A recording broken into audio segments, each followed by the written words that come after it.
So this road that we're developing is going to future subdivision, is it? No, wherever Lloyd Road meets up on the backside of the properties. I'm sorry, I don't have maps with me. Yeah, it would certainly help if we had. So, I mean, the reason for making this road. The approved road is only where Lloyd Road starts and to the end of the Blackmore property. After that, that road has to stop and he has to apply with the Ministry of Transport to continue on that road. And he's already has the approval to start building that road up to the end of his property on the right of way. It's gonna take 35,000 loads of gravel to go to his property. The whole point of it is so he can use rock elsewhere and also try and make some money off of it while he's trying to do his project. Development of Lloyd Road is to the south of the Blackmore property or to the north? To the south, is it? To the north. To the north. Well, both ways.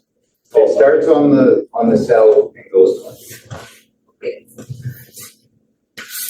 Sorry, just 1 second. I've got Roger. Well, I just wanted for Laura to clarify that the application is a variance to use the agricultural land for a storage site But yeah, it's for the crushing of, it's not to create the quarry. The quarry is not on agricultural land. there is no quarry. It's to make a flat area for a building. The quarry will be not on native, not on agricultural. That's right.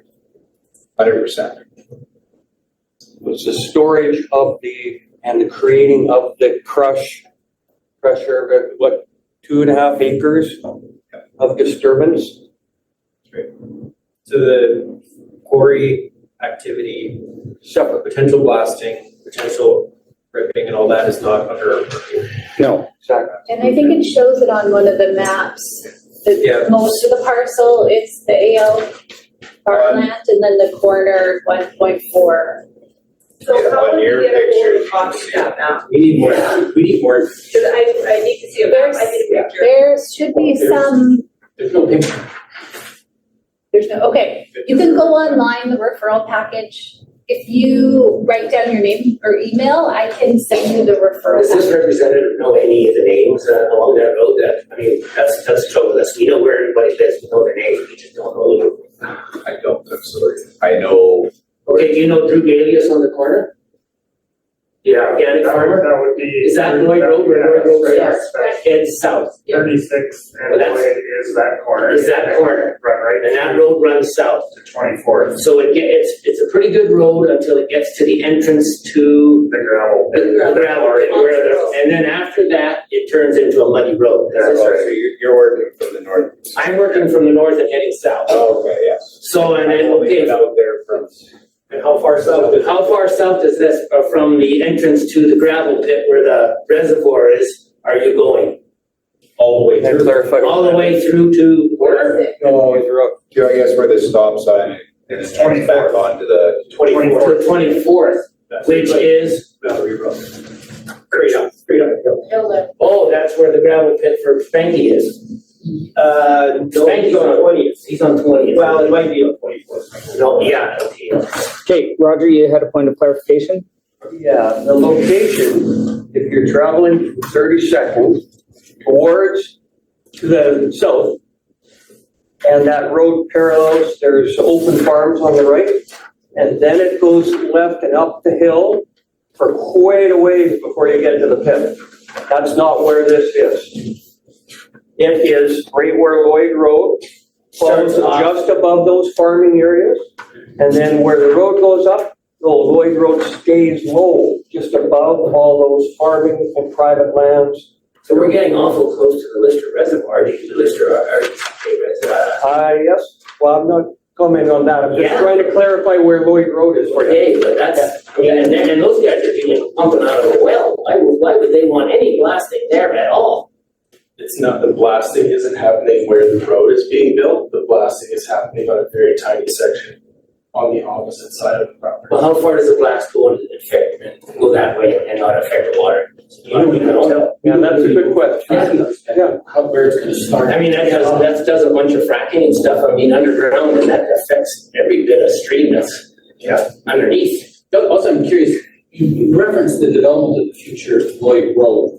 That's under a separate approval, It is. done, so that seems to be noise in this sort of The approval is discussion. done. So that Lloyd Road going from the north to the south. Not all the way Past, through. past my property and somebody else's property sitting next to me. So that means that's already been approved and we've been there. Just up to, from the south to the north, to the edge of, John Blackmore's property. So you understand that part. Yeah. Then there's the other part, and then you were gonna open it up to 35,000 trucks and blasting and grab and crushing. And it's gonna be for 3 years, potentially longer. Maybe more. It could be if the district even allows an extension. Do you think the trucking would go south or north? Trucking's gonna go south, isn't it? Probably. It would go, well, the trucking from the property would have to go south. Yeah.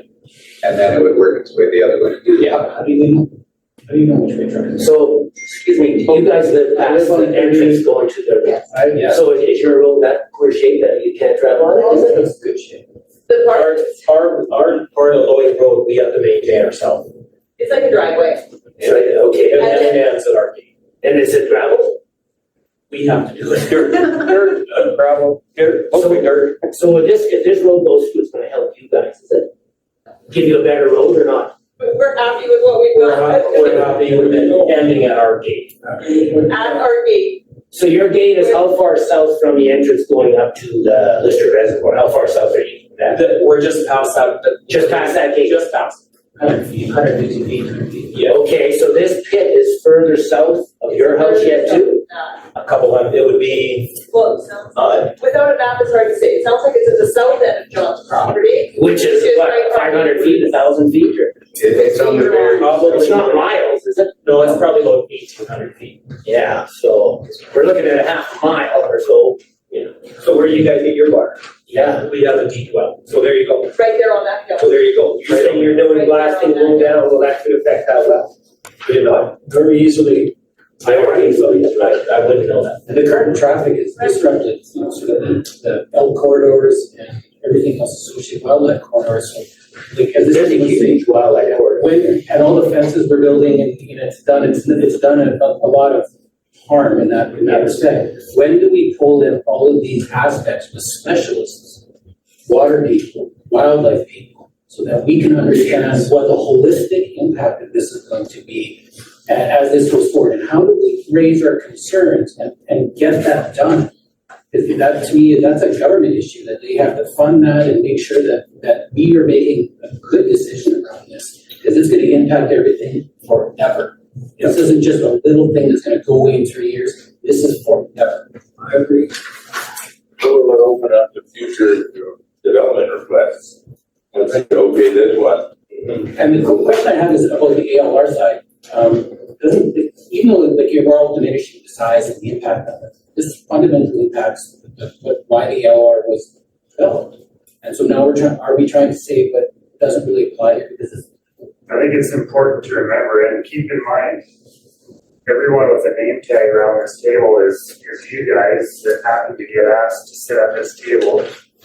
So we're neighbors too. And there's no authority here, there's no binding decision made. It's just Roger looking for the best perspective so he can bring accurate community information and represent that to the board. I can represent if there's a significant amount of concern. Yeah, Around to touch on that point. this application, and that needs to be documented. Just want to touch on the point of the ALC, ALR.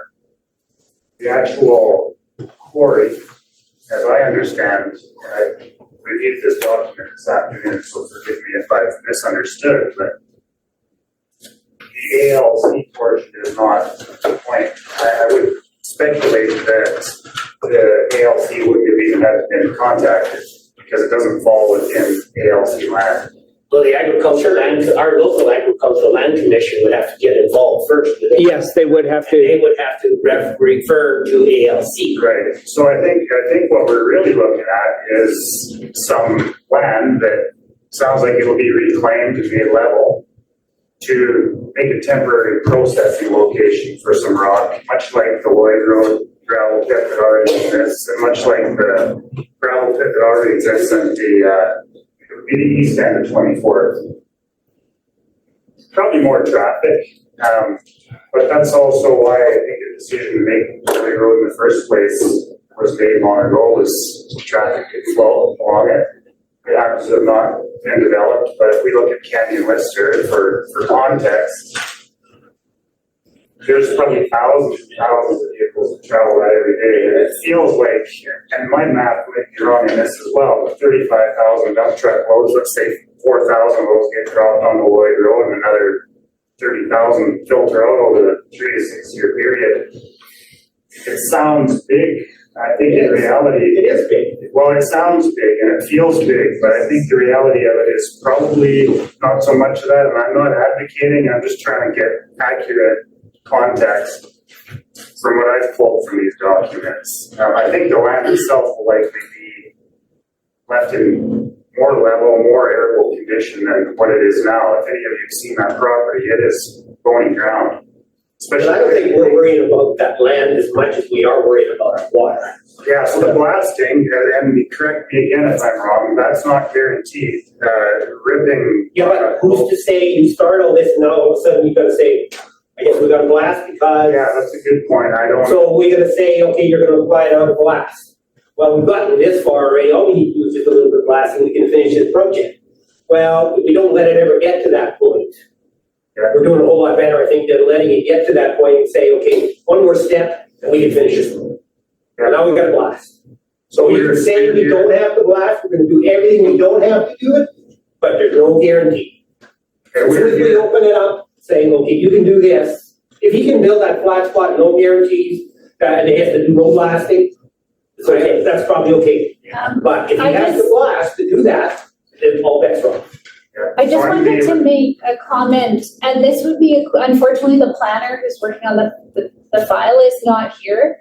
And I'm not that familiar with the zoning or its designation in the official community plan. But I'm not actually sure if they would be able to blast or I don't know the extent of what they would be able to Well, if do. they approve this project while he's applying for some possible blasting, and they approve the project, there's nobody to stop him. And one question, what advantage is this to each and every one of us in this room? Advantage or disadvantages that be, and could we not do a geophysical study on doing it? And then let that be one of the major ways of finishing it off, either doing it or not doing it, if there's a study done on it.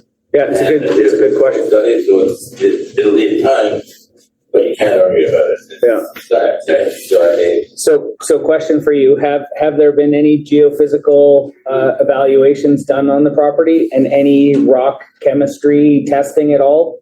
Not as of yet. The rock, surely before it leaves the property, actually has to go through extensive testing before any rock leaves the property. It has to go through ARD testing to know everything about it. but not as yet, maybe, no. It wouldn't matter even if we even got the approval. I beg your pardon? If we got the approval to start this project, the rock cannot leave that property without the proper testing done on the rock. The geotech stuff, that I have no idea about. I don't think it's been done. And generally that's either required or requested by the district. Yeah.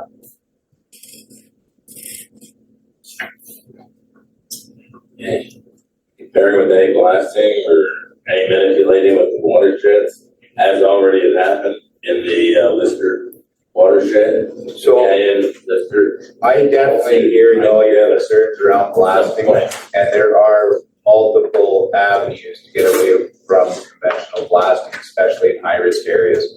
And there are provisions in place in law now where you can't blast so close to active wells, etc. And how soon would you like to start this? Probably But you, As soon as everything, the company, what's that?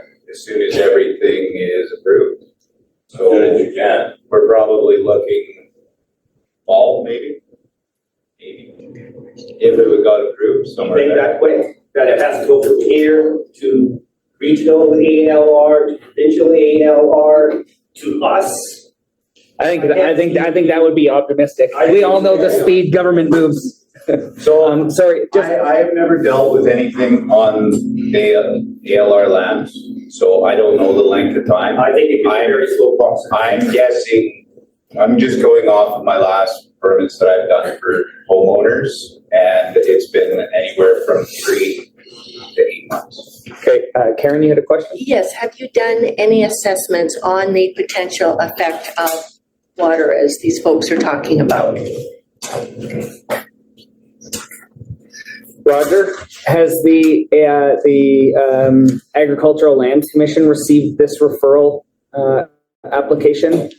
That's a question for Laura. It's from, this is a referral from the ALC. So they have. ALC or Our commission, our local commission. I guess it goes to. Has it CVAC. already been referred to CVAC? Yeah, it will get referred to CVAC. It I'm not will. sure when. But they haven't seen this application No, they yet. haven't. Okay. CVAC, no, they haven't. But it's gonna be on the same scope constraint as us. we're Yeah. concerned with. Yeah, the Crescent Valley Ag Commission, Yes, same level as APHC, they report, they look at issues for the regional district and give their recommendations to the regional district. They don't report to ALR. And the commission is enforcing the ALR, so the AL commission is the group that is sitting in judgment of the agricultural land reserve regulations. Just to clarify what that ALC is. Am I saying that correct? Yeah, you are. Yeah, so this is a referral from the ALC. no, well, we've got an advisory board here that Yeah. advises Yeah, ALC. And this planning referral that came to this group, as far as I From the know. advisory board already or not? No. It hasn't. No, it comes from the regional district, from the planning, and goes to the Agricultural Advisory Commission and this commission. Comes from the regional districts to these commissions for these discussions. Then we feed it back to Roger. Roger then feeds it back into the discussion with the remainder of the regional directors Planning stuff. And through planning staff. It's saying the local, well, I guess on the admission does not know about this. Because As far as I know, I'm not sure. I they think should have been informed already, I would say. I was on the Agricultural Land Commission here for quite a few years, and we reported directly to the ALC. Which was okay, that's the ALC you were on then. ALC, and we were on the Crescent Valley Ag. I was on the Ag Society, Crescent Valley Ag Society. Okay, I don't know how it was not then, but now Is that Ag Society? Crescent Valley Agricultural Commission is the same as this commission. It reports to the area directors who take their recommendations to the board, the regional district board. We don't take them, and then the board considers those, and the board advises planning staff who provide the recommendations to the the ALC. ALC. So it comes from the ALC and it goes back to the ALC. They're there at the far end of this. Yes. Just talk within the regional district. Any other questions for our applicant at this time? Better, big information, pictures, Yeah, maps, and stuff so- like that. You can look, if you go onto the RDCK website, it's all public under active applications. If you want me to send you the link, because I know the website is hard to navigate. I looked for it, I couldn't find it. Yeah, I can always send you the link. So all of these applications are public. You can go on and see the meeting is listed and there's an agenda package with the attached referral package. Or if you go to active applications, the referrals are there. So the planner's contact is on it. The planner knows more about this. I don't know the details of this application. If you have questions, you can just email the planner, or if you have comments as well. Also, if you all would like, I can go grab my business cards and you guys can shoot me an email and I'm more than happy email you my whole package. I truly have nothing to hide on any of my projects, and I'm for free, and you guys should have my number. So what company do you work for? I work for Wolf Mining, Out of Cranbrook or? Radium Water.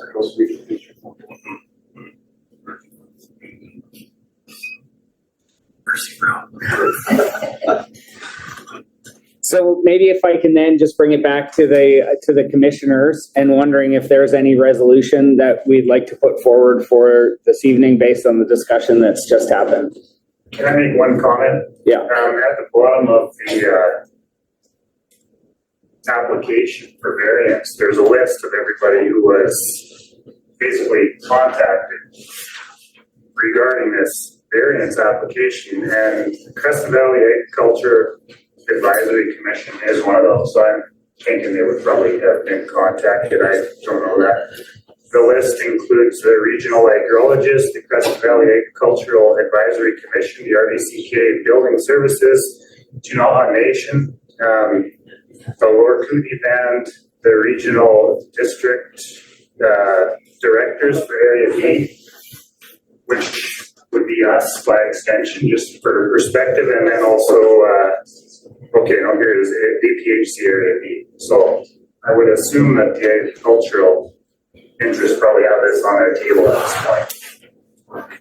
So Langford's irrigation district was never allowed. I can't speak to that, like I say, I'm. So it's not like any of the landowners will buy it.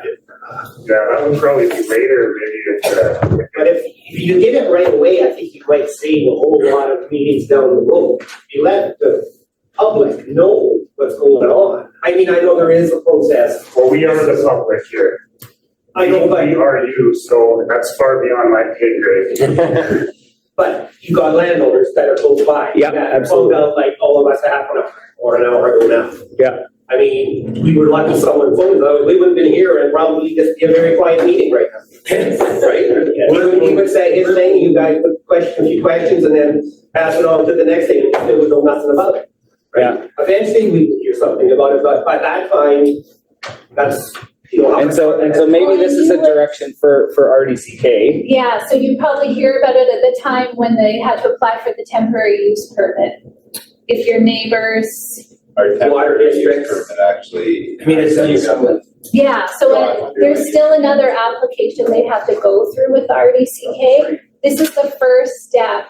So then they'd have to apply for this temporary use permit. If all of this goes through, so then they'd have to apply for the temporary use permit because it's outside of what is permitted in the But I think our concern is, or my Uses. concern is that we miss opportunities along the way to ask questions, raise our Yeah. voice, express our concerns, and that goes a long way in shaping decisions that are being made by these other parties. And once we get to this point, we're really kind of trying to put a finger in the dike, and it's not really working either. It doesn't work for Well, I think that would be inaccurate. And again, for context, Sure. these meetings under previous directors, one, are not a legal requirement. They're Roger's desire to catch this kind of feedback at his selections to establish that word the people who happen to be sitting here. So we are you, and we would share a lot of the concerns that we addressed here. And in years past, these meetings weren't a thing. So this discussion couldn't even happen. So this is Roger's initiative. And we It really, is desire. and we really appreciate that, because we feel like at least we're getting an opportunity. Yeah. Point. We're a little unschooled around process and various committees and how things move. So that's part of some of the frustrating level, but we want to be part of this all the way through. Yeah, and that's why we're here as well. And this is, the referral just went out. So this was the first step of this process for them, for the applicant. So the referral went out. This is the first process. It's being referred to the APHC and Roger. So as public, you can always look at the website. You can come to all of these meetings. These are open to the public. So you are being part of the process here. And it's too bad that you didn't know about it until, but there's a plan and procedures guide. And we'll be more vigilant. Yeah, and you can always just look at the planning applications and see what's going on. This just is indicative of a communication process that doesn't work, or a website process that doesn't work. People don't know, it's not that there's nothing we can do. It's just the that they don't- limitations of democracy. We voted for Roger, and thank goodness he wants to hear what we have to say. And we truly appreciate that. Okay, if we can just kind of come to a couple points of business, because we are moving through the clock and we've got other things to address, and I want to keep us on task. The Rykirk's Water Group, if we can make sure that we have a communication, an email or correspondence to the regional district so that they can ensure all of this information funnels to that group, I think that would be really important coming out of this. So if we can make sure that that happens, please, at the end of this. Roger, you shared on your screen that it looked like the application was actually filed for a 6-year period and not a 3-year period. Is that what you were showing me on your screen? I actually printed out, I think, it says placement of the fill project duration. So is the fill project different from, say, the rock? Oh, so where it says the 6 years, is that accounted for 3 years? So on the portal, it doesn't let you do a lot of things. It doesn't let you add a comment to this, so I just made it blank to the temporary use permit with the possible renewal, because if the renewal doesn't happen with the temporary use permit, everything's done. So just to guess, 6 years? Yeah, the 6 years is the temporary use permit with one extension. And there's only one extension. That's all you're allowed is one extension, and then you have to go back and reapply everything all over again. And at that point, better be done. Okay, thank you. I guess, so can I just say one thing? I Please. guess that probably would have helped, with this gentleman, labeled off all the organizations that were contacted already.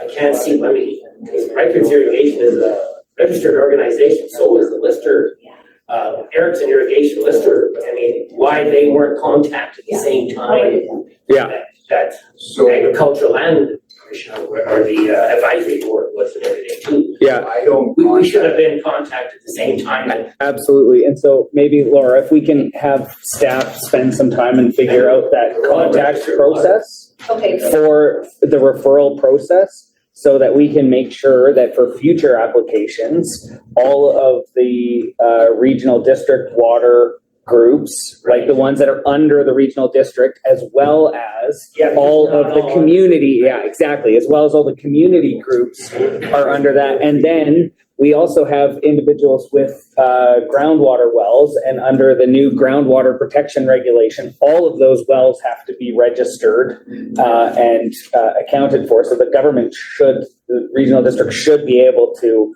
identify those. Excuse me now. Yeah. I'm not sure, are your wells registered? Not all wells had to be registered unless they were used for commercial, irrigation.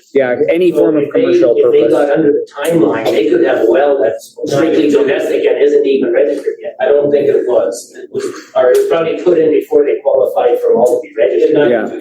In 92. 92, that's definitely old enough, yeah. They've changed it. All wells have to be registered now. Now. But I think for sure all agricultural wells have to be.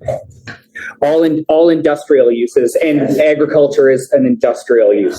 But personal house use doesn't have to be, so Yeah. they wouldn't have these guys even on the list. Yeah. They do actually. I think we're on the list now, and this was made. Just not licensed. You're talking about the contact process for like this actual temporary use application rather than. That last comment was about the referral process, making sure that RDCK staff tightens up the referral process so that groups that are integral to the valley are not missed through communications. The referral process for the temporary use application. The referral process for these types of applications, right? Because this application went to the 8 agencies and individuals that Daryl read off. So let's make sure that whatever process governs that selection of that list of things is done adequately enough so that we don't have groups finding out shortly before, and that it's a bit more of a formal process. And all of the processes and procedures are in a bylaw, in a planning procedures and fees bylaw. So the planner is just really following what has been made as a bylaw. So in that case, I think the whole bylaw would need to be changed, but it is worth mentioning to staff. Yeah, and you can always look at that planning procedures and fees bylaw and see, you know, the steps that are involved in all of these referral processes. I'm just looking at the temporary use procedure to see if it would need to go to the neighbors. Variance applications, like a development variance, goes to neighbors. Bylaw amendment application goes to neighbors within a certain radius.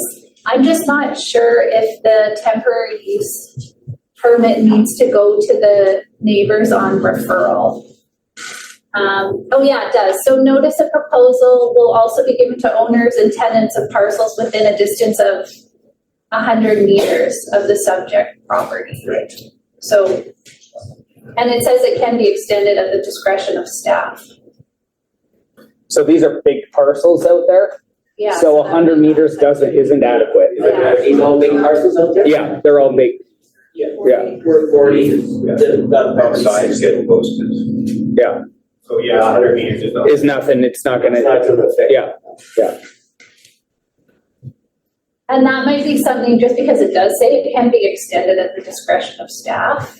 If you do have input for the planner that's working on it, you could email the planning department and we could forward that to her. So when it does come to the temporary use permit, if you are concerned and you are outside of that radius, they might use their judgment and extend that distance.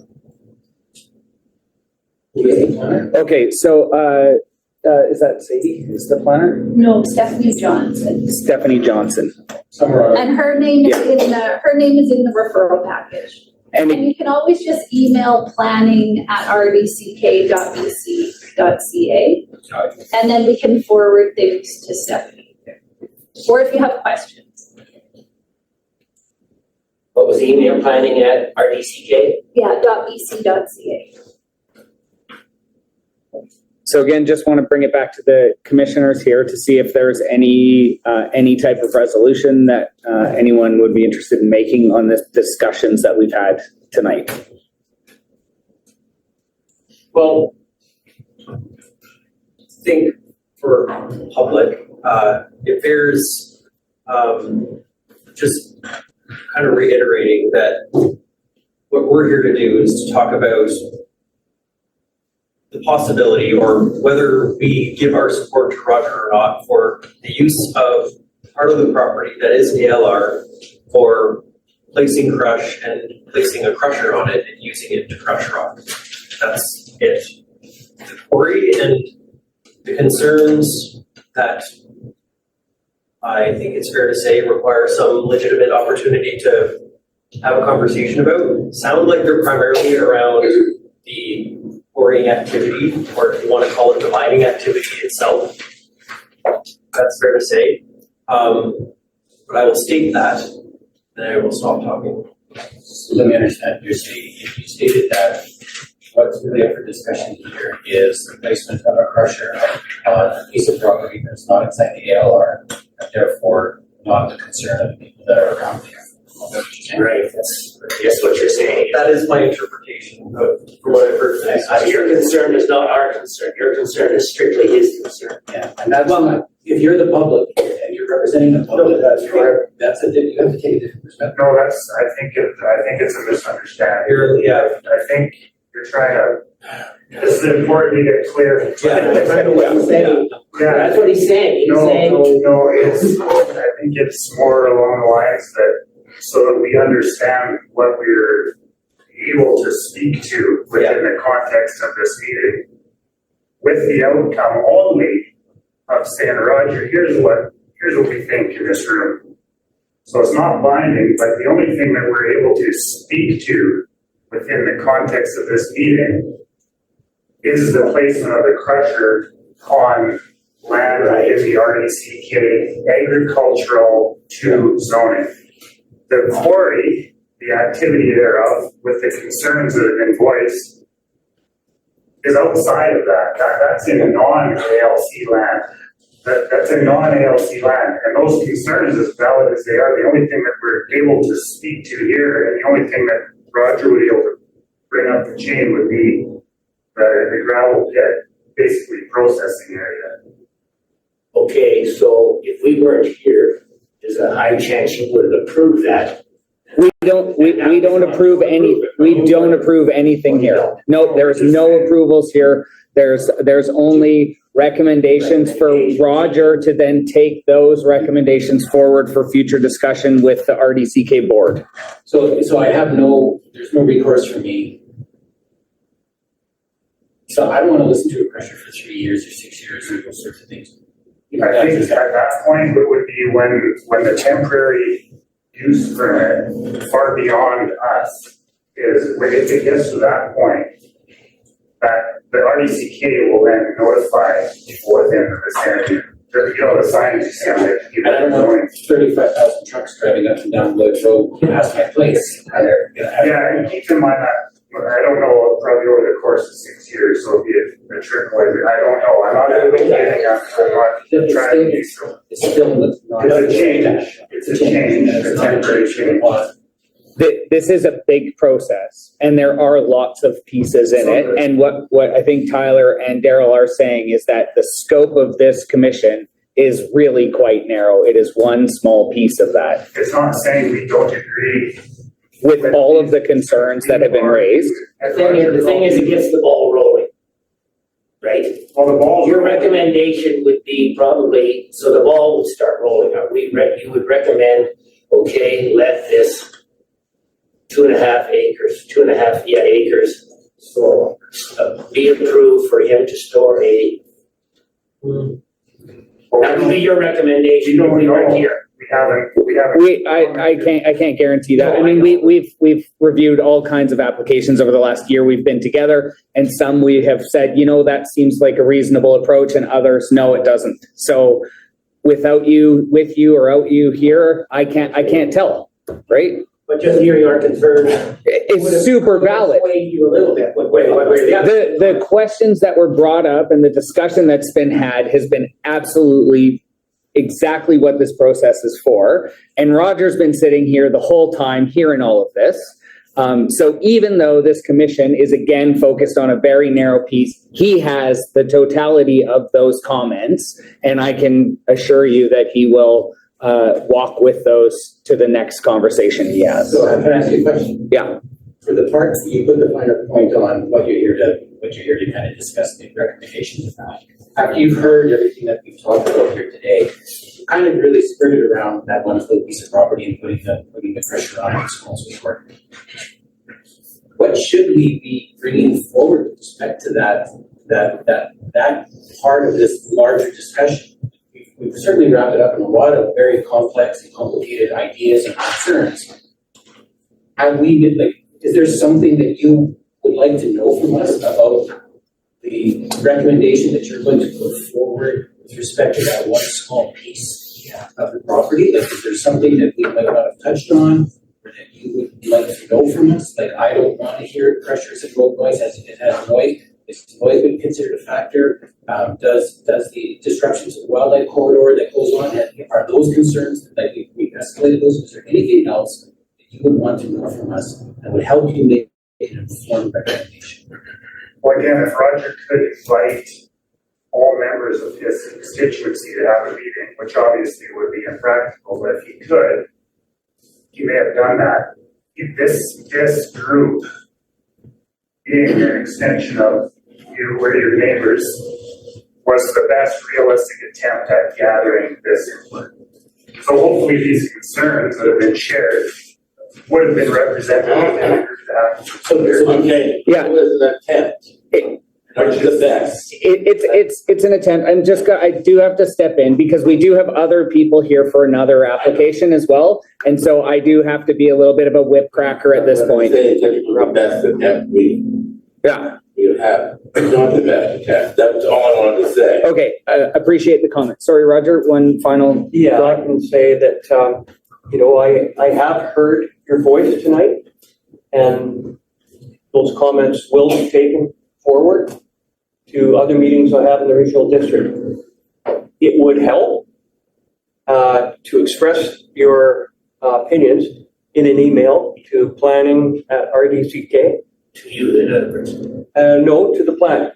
I will take my, I will have conversations with planning and the rural affairs committee. And yes, it may be that there needs to be a public hearing on this if the community is demanding it. One second. I can say one thing that, the official community plan hasn't been mentioned too much tonight. And so that would be one of the first things I'll be doing is asking planning to provide comments on how this application fits with the official community plan. In other words, creating quarries, etc. We have examples of quarries throughout the valley. And so, there's a process. And I hear you loud and clear about your concerns. And what I haven't heard tonight, looking forward to maybe having just the commission comment on whether they're concerned about agricultural land being potentially used for up to 6 years for a quarry. Or no, for a storage and crushing facility. Yeah, sorry, just one final question from the floor. Yeah. So if this commission is specifically dealing with that 2.5 acres that's in the agricultural land reserve, which commission or group is it that we need to talk to in regards to the quarry section? So that will come out with the temporary use permit. So the temporary use permit is required because it's not a use that's permitted in that zone. It's a residentially zoned property. So when the temporary use permit comes out, then you can comment on that. This is the referral from the AALC. And so this is what this group is commenting on tonight. Next month, they might be commenting on the TUV, or not next month, 4 months. Permit was the one that was only 100 meters from and that's the one we have to request to get, have the boundaries private so that we get it all. Yes. I would suspect that would be the point in the process where these comments get and then are considered in the process of actually stamping it. This is just perspective from community. So I would like to bring it back to our commissioners for what I see as three potential options ahead of us here. One is a resolution to support the application as we've heard it with respect to the development. One is to not support it, or a third is to defer decision on this application until we've heard from the CBAC Commission, the local agricultural commission, and maybe what theirs are, and maybe giving Roger some more time to engage further with other community members. So I see those as our three potential avenues, and I open it up to commissioners that feel particularly strong one way or another to put forward some kind of resolution. Well, number 3, how you said it, considering that further assessment on water impacts and the wildlife corridor needs to either be taken into consideration or strongly recommended additional information be obtained. Include a quarry on agricultural land as well. At this point, this is up to the APHC to make their motion, because it is their motion that will be going in the minutes. Your comments are included in the minutes, but their motion is going to the board. So they have to, right now there'll be no more comments from the public and they'll just make their motion. So if we can refine your motion a little bit, that the Area B Advisory Planning Commission defers decision on the application until additional information related to impacts on the water and the wildlife corridor. Okay, as well as the input from the agricultural, the CVAC commission.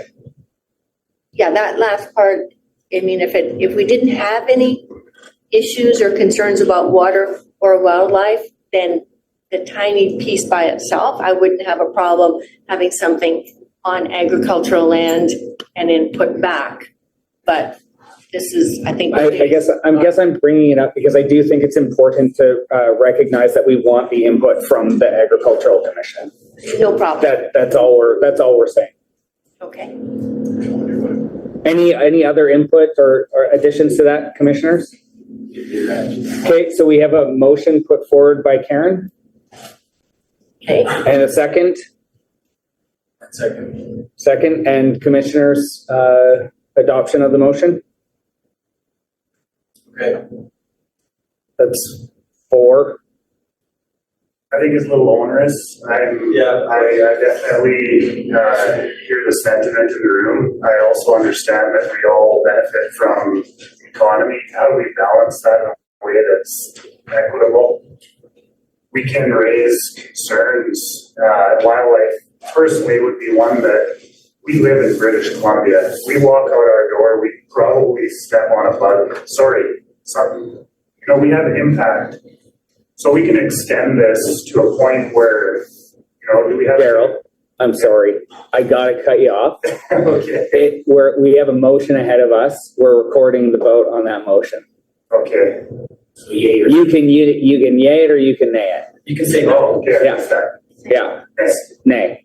I'm gonna go nay too. Nay 2. So 1, 2, 3, 4 yeses? Yeah. 4 yeses and 2 noes. And the opportunity to change my You mind. did, yeah. Always the opportunity to change your mind. Did Lon move? Oh, yeah. Oh, is Lon online? I did ask earlier and then we never heard. Yeah, he is, and he can hear us now. Oh, Well, he great. says not in favor. Not in favor. So Tied. 4-3. 4-3. So not tied. Okay. That resolution is passed. I would encourage the members of the public who've had questions to make sure that Laura gets your email contacts so that information on this process can be shared out. I would encourage you to engage with your Area B director as this application continues to move through its process. I'm going to turn to our next development variance permit application, and apologies for the long and spirited discussion on the first one.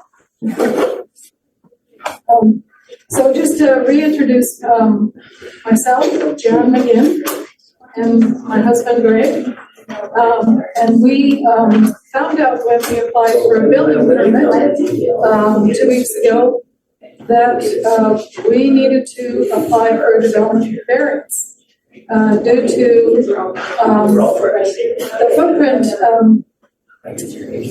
the maximum depth for where we're putting our house is further than the 60 meters that's allowed. So we are, and I have some pictures here. I'm sorry I didn't make a lot of copies for this. I only found out yesterday we were on the agenda. So we just put this together. So we are 151 meters from the property line on the street. Actually, it's Canyon Heights Golf Course, if anybody's been around and you're familiar with it. So the first picture on the second page gives a picture of that long driveway, the panhandle, in order to get to our property. So there's a 1 acre piece on the front that does not belong to us. It's a separate piece of property, and we're on almost 9 acres on the back side. So in coming into the property, you're crossing 2 creeks, 2 tributaries, Camp Run Creek. And that's in the You can see part of it in that first picture. And the next page, there's the middle section between the two creeks, which is not a place where you can, it doesn't allow you to build a house. You wouldn't be able to put something in that area. And it is good arable land that we are turning into gardens. That area. So the bottom picture on that second page is the second tributary to Capron Creek, sort of the swampy marshy area.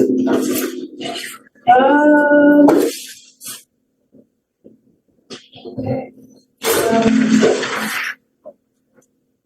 And then on page 3, we have come to our garden area. So we've been repurposing what was the golf course greens. The first one is a big garden area.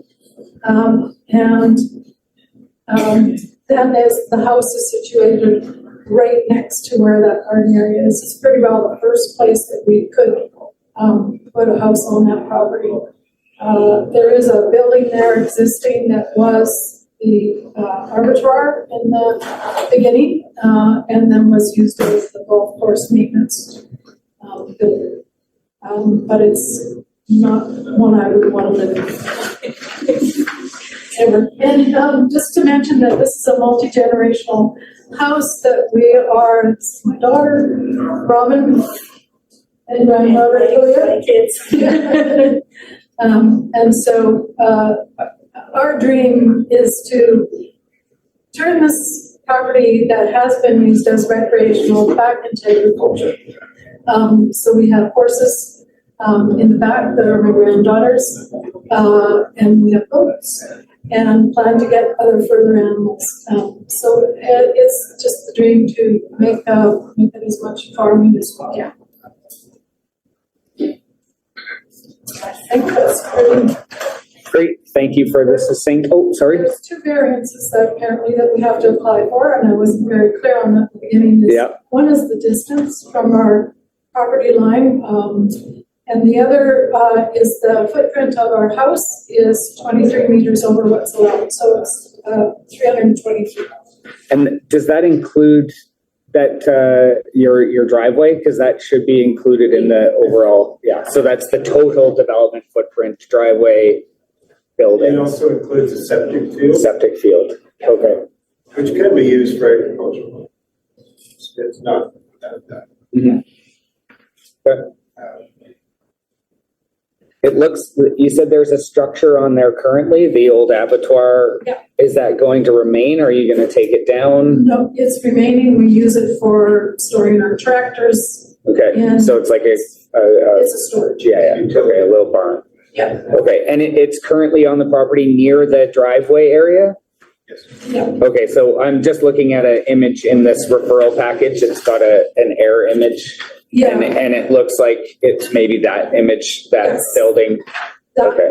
That map that Yeah, that's the one. That's the building. So that silvery building, that's the existing abattoir, and then you're looking at developing near where that number is written in the middle of that parcel. That number has nothing to do with your Actually, application. before that, Okay. sort of really close to where the old building is, Okay, and we're just up, it's just right yeah, beside it, really. okay, It's where the first tee box goes, okay, the golf course.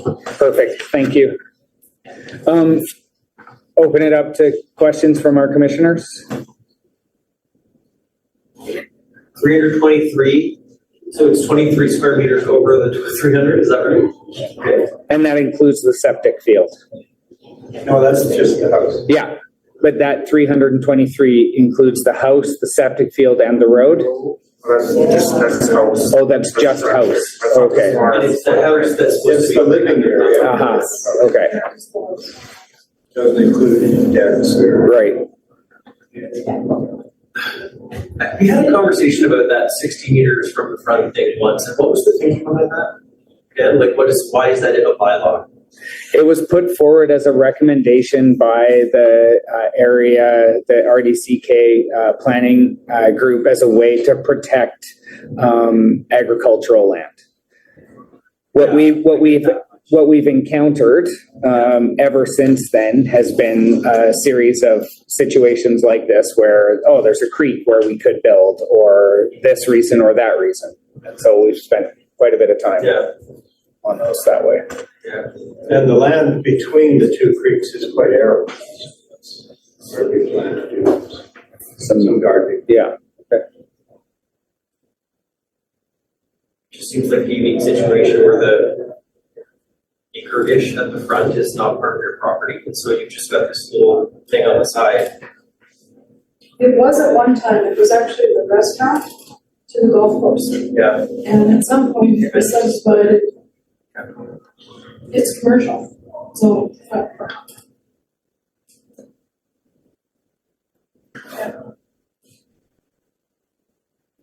It seems the bylaw has created a situation that requires a variance and causes a lot of stress for those who want to live their life, because it has to be a finger 150 meters long on one edge.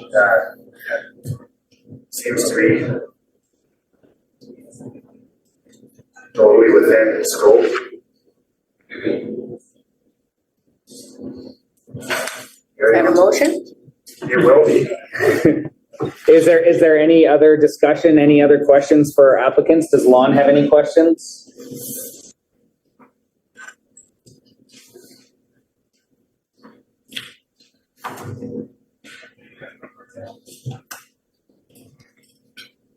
That's right. No, that's Pretty straightforward. What's the negative impact, if any, of the improvements? They have to build the Eiffel Tower and live at the top. What's the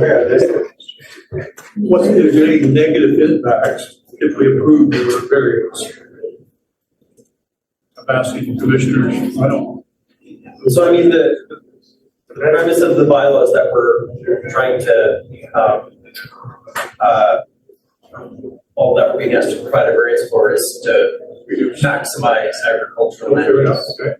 And in this case, the front of the land, the front of the property is arable land. There's an existing house here where they want to build. It's not a house, it's a barn, It's a shed, A building. a building. Can I interject just? Yeah. So they actually measure right from the street. So 60 meters is our whole panhandle. So we would be applying for a variance regardless.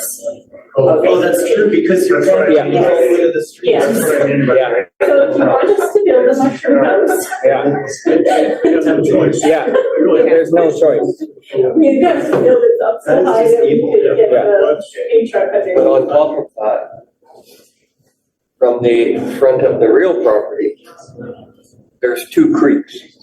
So Yeah. a location where you can't build any. So, yeah, the water table is 5 feet down. Seems logical to me Yeah, to approve the variance.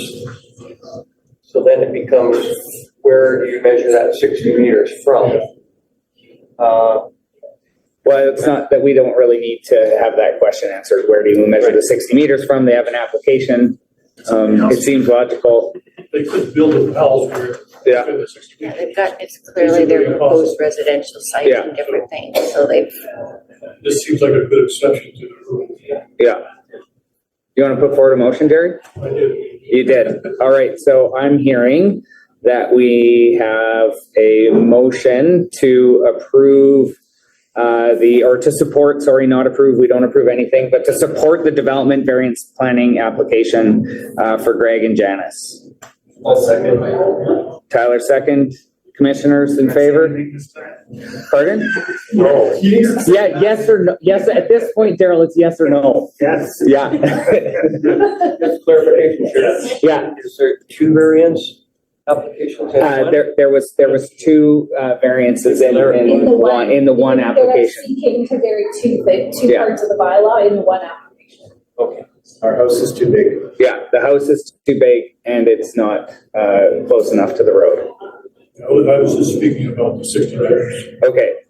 What about the house too big aspect? it's about what, 300 square feet, just to clarify? 300 meters, that's huge. No, no. 20. It's 1,700 square foot. Oh, 9 times 23 square meters over. I'm old school. I do square feet. But 300 meter is the 23. 23 square meters. okay. Tyler, I think is that about 300 square feet? Did you do some kind of calculation on it? No, but it seems, no, it's a small amount.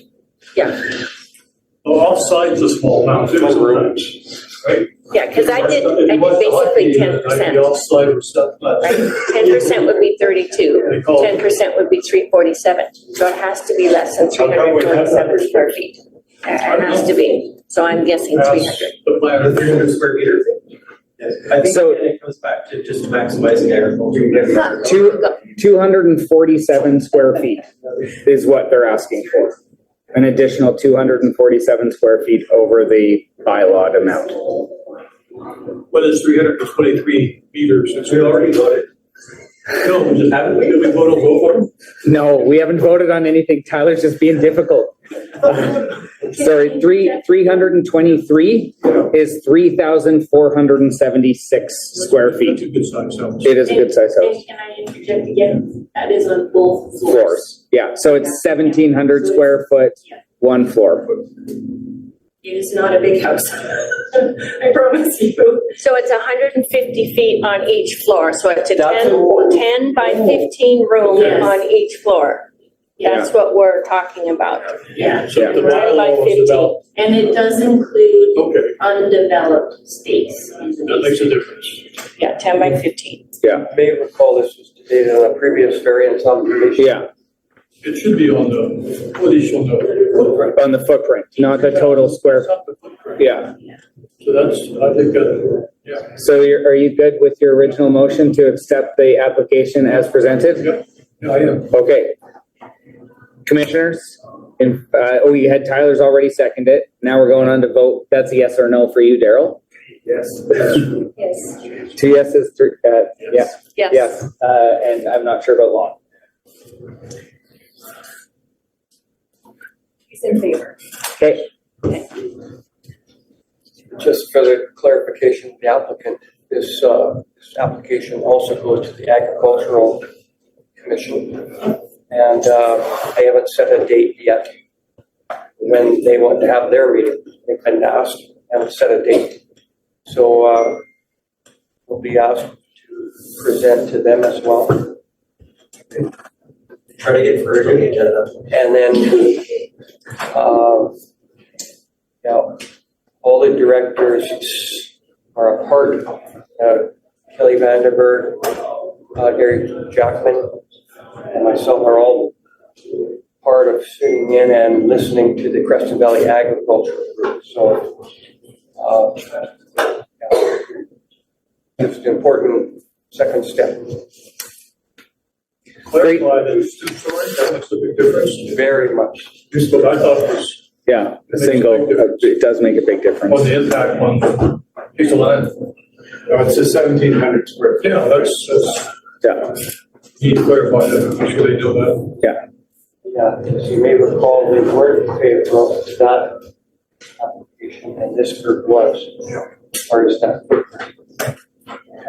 so if I can, I'd like to move us on to our new business. So you're welcome to stay and continue to enjoy the inner workings of the local government. You can also flee. Thank you very much for your time. Jerry, could you be so kind and so? There you go. Here's another one. Might need it again. Yeah. Thank you all. Yeah, have a great evening. And so our new business on our agenda tonight is a discussion about Area B becoming part of the Heritage Services area. So we've danced around this a few times in the past. We had a presentation on the heritage the bylaw, the heritage bylaw over the winter. And then Roger, this came forward through your request. So maybe if you can give a bit of a recap to the group, just in terms of what you're hoping to get from our input on that. Okay, well, there's not every area in the RDCK, is a part of the heritage bylaw. Most are. And so the question came up early when we first met about some of the sites that are considered of heritage value in the valley. Adam brought up a few locations, and Jerry did, I think, and so the question is, we want to put Area B as part of the heritage bylaw group. What's the proper name, Laura? Can you? Well, it's just the bylaw, so it's the heritage service. If you're part of the heritage services bylaw, Yeah, the heritage then you services. can register your heritage sites under this, through this bylaw. Yeah. What The does that question mean? We can already do. You know what, I don't really know. When we had this discussion last time, and you just mentioned it, John, we can already register sites under that. Oh, okay, so you can already. We can already do that, and there are already sites. Registered Yeah, in Area B. yeah. But we're not part of the bylaw. We're not part of the bylaw. And so I guess like the question that I still fail to understand at this point is what is adopting being part of the bylaw actually give us, except maybe the potential means for additional taxation and more government control. Will there be more taxation? There's like a very tiny portion of it that said it's like 0.0001 cent per tax per $1,000 or something. Yeah. So like, but no one's ever taken that or used that money for something. Mm-hmm. Yeah, so I talked to Dana, the planner that's working on this, and she was saying to me this morning that they've never had to pull money from taxes through that, whatever, 0.02%. Right. She said it's just come through grants from CBT and then a little bit of money just from the planning budget. I think it was a very small amount that was required, but it's just been funded through grants. So, yeah. So, and as of now, it hasn't increased taxes. And But that will be the case in the future. The potential is there, it seems. But what's the point if you can already register your site? It's unclear. It's a good question and it's unclear. Kind of the question we've been wondering since the heritage thing came up was like, well, if we don't need to be in it and we could register sites anyways, then let's just. The only strategic reason to get in it is to have stop having this conversation. do you access the grant funding if you're part of the Heritage Services bylaw? Again, are there grant opportunities? When it was shared with us, there was the ability to have restoration activities. Those can still happen. Everything can happen. All the things can happen. We're just not officially a part of it. Well, and Dana said if you have any questions, just, you could email her. Yeah, and maybe that's it, Roger. Maybe we need better clarification again from Dana about like what is the yes value and the no value in a clear table so we can see what it is, because it's so ambiguous. Pros and cons. Yeah. Capturing that, Laura, or I am. Yeah, sorry, I wish I knew. I just know what I talked to Dan about this morning. Okay, so what are the values of being added to the service bylaw? Should have been surprised. Okay, any comments from the public? Nope, no comments from the public? Am I the public? Yeah. I would like, I'm not sure permission right for it, somewhere down the road when we have more time, I like to talk about hiking trails. Okay. I've talked to Roger a number of times. I'm on the, both Petra and I are on the Crescent Valley Trail Committee, whatever. I never get the name right. Trail Commission. Trail Society. Yeah, it's just stupid. Is that the one Adam's on? Yeah. Yeah, okay. Actually, you're right, Adam, there's three of us, so we got 3 votes before we start. But anyway, we're really refocusing on hiking trails in the valley. Trail Society's been around for a long time, but to be honest, they've been focused on some other issues. And there's 2 classes of trails. There's existing trails out there that have been approved by the government. And one of them is the one that Ralph Moore built back in the 90s. And then there's rec trails that were built in the 70s and 80s that no one looks after, including the government. So I like to talk about that sometimes. And what's interesting, I mean, some of these trails are in Rogers area, some are in A, B, C, and G. That's our area. Yeah. So I don't know how to approach it because we're dealing with 4 different areas. And to be honest, we're looking for some money. We have a very strong volunteer base, but we need a few bucks to do what we want to do. So somewhere down the road, I don't know when, I'd like to make a presentation. That's okay. That would be wonderful. I think everybody here would love to hear it. And I don't know, next meeting maybe, I don't know. Yeah. Do I put it on the agenda now or? Laura, can you capture that for our next meeting? Next meeting? Yeah. No, I might not be here next meeting. Okay. And our next meeting is scheduled for Tuesday, July 30th, which I think. I'll be out of town. Okay. Maybe later, August. The August one or September? Yeah, maybe September. Yeah. Yeah, okay, good. That's all I got. Okay. Any other public? Okay. For my own education, and honestly, this is the only reason I kind of erred with the yes group and wasn't a dissenter, was just for my own education around things like when you have a land use like crushing rock.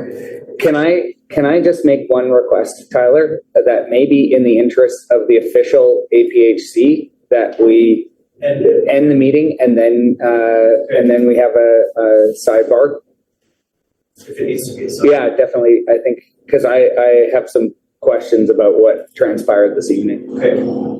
But that's sort of outside the scope of our APHC. And we are being streamed, and so I just want to keep the content appropriate. Okay, I'm not worried about being called stupid. Yeah.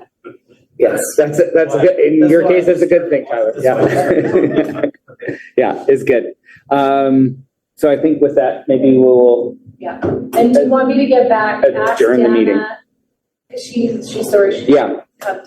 So we'd like from Dana, just have her write out the pros and cons of being in the bylaw of being in the bylaw, the pros and cons.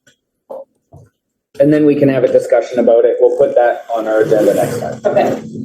Does it bring to your memory? I remember discussing this a little bit, and it's very vague, but I do remember Peter Vergren.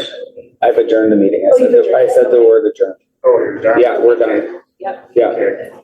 It's thought that Peter Vergren tomb was officially a site, and